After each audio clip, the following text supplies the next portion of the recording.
আমরা কি জানি যে ইবাদতের নামে করা প্রতিটি নতুন সংযোজন আল্লাহর কাছে গ্রহণযোগ্য নয়।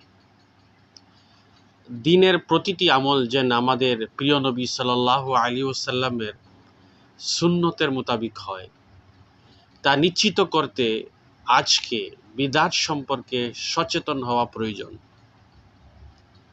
বিদআত কি এবং এর ভয়াবহ পরিণতি কি, আসুন জানি। বিদআতের শাব্দিক ও পারিভাষিক অর্থ হল, বিদআত একটি আরবি শব্দ যার অর্থ হল নব উদ্ভাবন।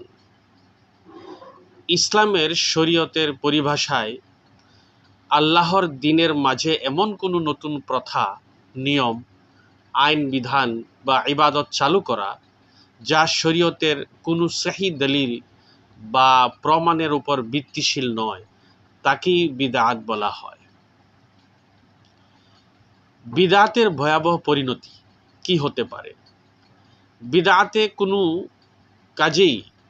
বিদআতি কোনো কাজই আল্লাহর কাছে কবুল বা গৃহীত হবে না। এটি সমাজে ভ্রষ্টতা বা গুমরাহি বিস্তার করে এবং এর চূড়ান্ত পরিণাম হলো জাহান্নাম।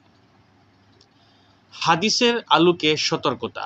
নবী মুহাম্মদ সাল্লাল্লাহু আলাইহি ওয়াসাল্লাম বলেছেন, যে ব্যক্তি আমাদের এই শরীয়তে এমন নতুন কিছু সৃষ্টি করল যা তার অংশ নয়, তা প্রত্যাখ্যানযোগ্য।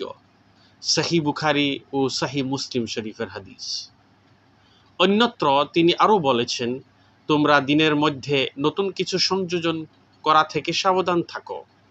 নিশ্চয় প্রতিটি নতুন সংযোজনেই বিদআত, আর প্রতিটি বিদআতই পথভ্রষ্টতা, গুমরাহি, আর প্রতিটি গুমরাহির পরিণাম হলো জাহান্নাম।